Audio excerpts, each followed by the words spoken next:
Pinahinto ng traffic enforcer ang isang sasakyan dahil sa paglabag sa batas trapiko, ngunit ang driver pala ay ang mismong hepe ng pulisya. Matigas ang ulo ni Ethan at binigyan pa rin niya ng tiket ang hepe. Makalipas ang ilang araw, ipinatawag siya ng hepe sa opisina at ipinaliwanag na magkakaroon ng isang bank robbery. Drill na ipapalabas ng live sa media upang ipakita kung gaano kapropesyonal ang mga pulis.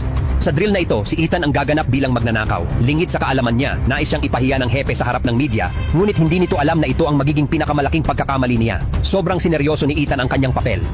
Nagsimula siyang manood ng mga pelikulang krimen kahit saan, sa opisina at maging sa banyo, at inihanda ang sarili na parang totoong kriminal. Bago ang drill, binisita pa niya ang bangko at maingat na pinag-aralan ang mga posisyon ng kamera at buong sistema ng seguridad. Dumating ang araw ng drill. Pumasok si Ethan sa counter area ng bangko at ginawang bihag ang lahat ng naroon. Kinolekta niya ang kanilang mga cellphone at nilagyan ng mga tag upang malinaw na sila ay mga bihag. Agad na nakatanggap ng ulat ang hepe at kumilos na ang mga pulis na kalahok sa drill. Habang nagbibigay ng panayam sa media, kumpiyansang sinabi ng hepe na makokontrol agad ang sitwasyon. Pagkatapos nito, lihim niyang tinawagan si Ethan at sinabihang umarte ng mas makatotohanan, ngunit nagkamali ng pagkaunawa si Ethan. Sa isip niya, gusto lang niyang maging perpektong magnanakaw. Isinara niya ang lahat ng pinto ng bangko, ibinaba ang mga kurtina at hinarangan ang mga kamera upang walang makita mula sa labas. Nang makita ito, kinabahan ang hepe at agad siyang tinawagan muli, sinasabing hindi na kailangang umabot sa ganoon. Ngunit naniwala si Ethan na ganoon ang gagawin ng totoong magnanakaw kapag napapaligiran.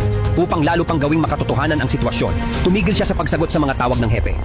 Samantala, nagalit ang isang babaeng bihag at nagsimulang sumigaw, sinasabing sumobra na siya. Kumilos si Ethan ayon sa inaakala niyang gagawin ng isang magnanakaw at nilagyan siya ng unconscious na tag. Sa labas ng bangko, pilit kinokontrol ng hepe ang sitwasyon. Iniutos niya sa pulis na pumasok sa bangko sa pamamagitan ng vault road, ngunit hindi nila alam na handa na si Ethan. Sa pamamagitan ng mga monitor, malinaw niyang nakikita ang bawat galaw sa loob ng vault. Pinatay niya ang ventilation system at nagsimulang maubos ang hangin sa loob. Maya-maya nahirapan ng huminga ang mga pulis na natrap. Sa huling sandali, binuksan ni Ethan ang pinto ng vault at lumabas ang mga pulis na hinihingal. Ngunit agad din niya silang nilagyan ng dead na tag. Pagsapit ng gabi, nananatiling nakakulong ang lahat sa loob at wala nang direktang paraan ang pulis para iligtas ang mga bihag. Ang simpleng media event ay naging pambansang balita na. Sa loob ng bangko, wala pang nakakain ang mga bihag buong araw. Ang parehong babaeng kaninang nilagyan ng unconscious tag ay muling nagpasimula ng gulo. Naiinis na si Ethan, itinulak siya sa sulok, at bigla na lang nagsimulang mag-push up sa sahig. Lahat ay nalito sa kanyang ginagawa.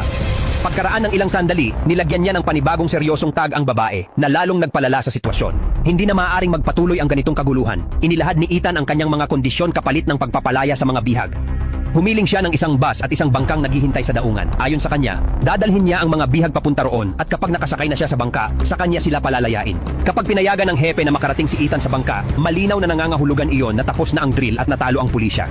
Hindi agad sumagot ang hepe dahil may nabubuo na siyang panibagong plano sa kanyang isipan.